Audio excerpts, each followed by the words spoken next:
We are back on the battlefield. I'm here to update you on what's to come in tomorrow's December 9th update. If you guys do enjoy these type of videos, drop a like and drop a comment down below what you're most excited for in tomorrow's new update. First off, they're going to have a limited time map. Empire State is basically going to have, snow to match, the winter theme of the update. So, I'm definitely going to try to get some footage on that map as soon as the update drops tomorrow, and I will upload some of that gameplay probably in a few days, because I do cover arc raiders as well.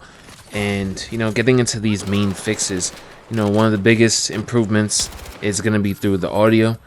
It says footstep clarity and distance definition improved, better prioritization of combat and vehicle sounds, fixes for missing audio caused by performance/memory issues. Not only do they list the fixes, but most of the time they'll tell us what was causing it. So, again, I just love the transparency and the consistent fixes that keep coming with Battlefield 6.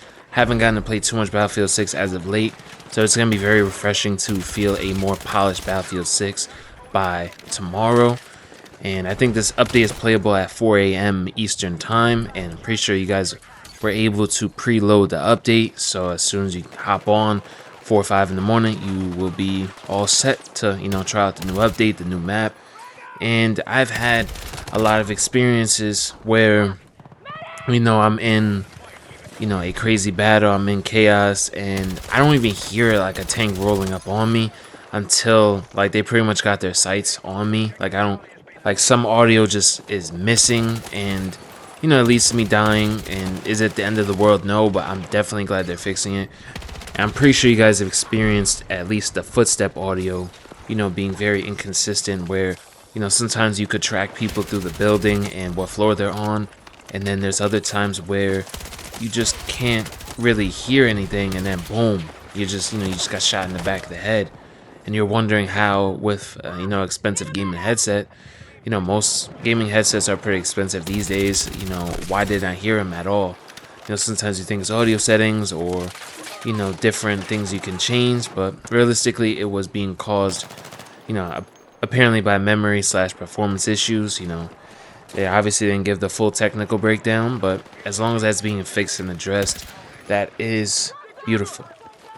I'm glad to hear it, and I will definitely be testing that as much as I can. Really, I can't force those bad footstep audio cues to happen, because sometimes I could play 3 games and not really have that issue. So I can't force it, but as I play, I'll definitely be able to tell if I have any of those moments. And yeah, I'm just glad they're addressing it.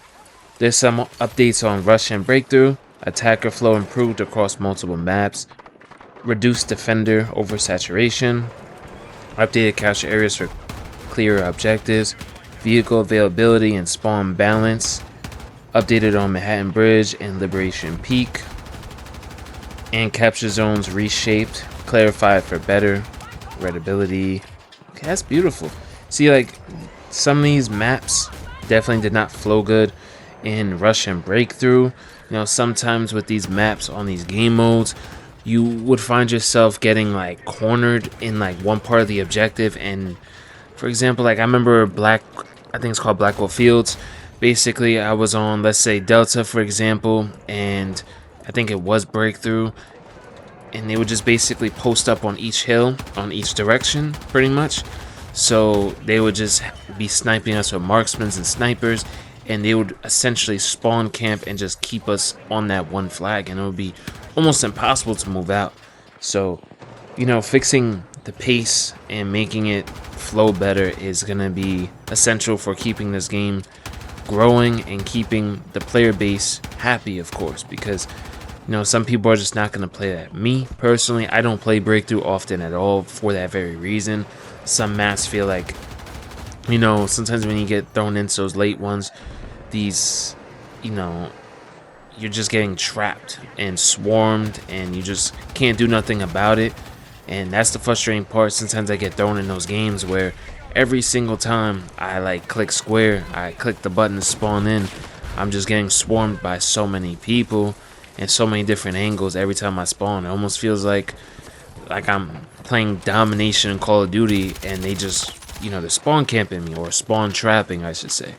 So hopefully now it could flow better so you have some breathing room in between the objectives and the spawns and everything. So that is very welcome change. Soldier visibility, clear visibility in dark and low contrast areas. That is definitely great to hear.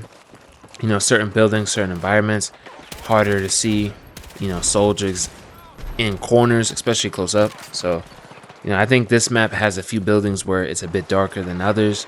So sometimes people could blend in or it's very hard to see them. So improved close range visibility effects, updated prone animation for better readability, early work on lighting / exposure for indoor versus outdoor. Now, that's an issue that they put a band-aid on. The band-aid is basically, if you guys notice where you look out and it's super bright and blinding, you'll notice when you toggle your ADS, like when you start aiming down sights, it will slowly, get easier to see.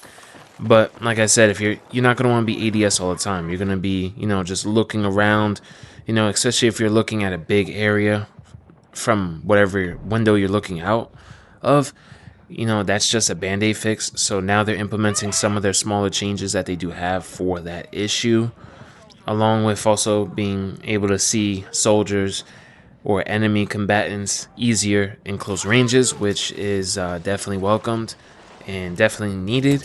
Like I said, man, by this time, maybe a few months from now, I think this game is going to be in great state.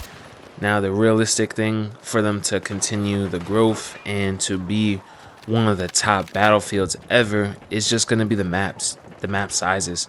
I'm not saying make some big empty ass maps, but we definitely need bigger maps like Eastwood. Like, I want Eastwood type of maps every season so we can just get rid of these maps. These maps could still be in rotation. I don't mind.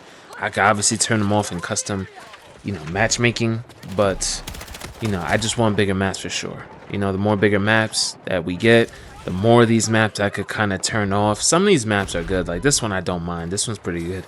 It's a medium-sized map. I don't mind it. Now on to the weapon updates. Fixes to first shot accuracy. This is definitely going to help probably, the snipers, the marksman rifles, and, some of those first shot accuracy issues were not fully fixed. So now you'll be able to test that out probably with some marksmen, some snipers. I heard mainly that happened when snipers were not using the recon class, that they would get this horrible one-shot accuracy. They would have that more often, but if you were under recon, it didn't happen as much. Maybe that wasn't as intended, but yeah, I'm definitely glad that that's still being addressed. Attachment behavior improvements, recoil tuning across multiple weapon categories. The goal is to have more predictable, consistent feel in combat. And yeah, I love to hear that because some weapons recoil it's just crazy. I think, what is it called, the TR7? I think it's one of the higher damage ARs and has a 20 round mag, I believe so. That's one of the guns I know has like crazy recoil. Most of the other guns I've used, I was able to control them relatively easily. But the fact they're going to make it more consistent and more smooth, that's definitely wonderful to hear.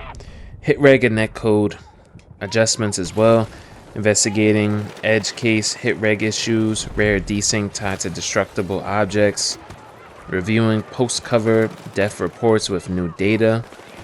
So they're going to be making some improvements on that end, but they're still going to be gathering data after this update. And Battle Labs is also going to help with that. People testing future updates before they even come out to make sure the updates don't break anything. Like, forgot the last patch, it broke like the detection range of the paddles, so people were just missing revives. And imagine if Battle Labs was on by that time. They might have been able to find that bug and squash it before the update even went live, and nobody would have knew about it besides the people in Battlefield Labs. And it would have been nothing to complain about, because if there's some issues in playtesting, that's the whole point of playtesting.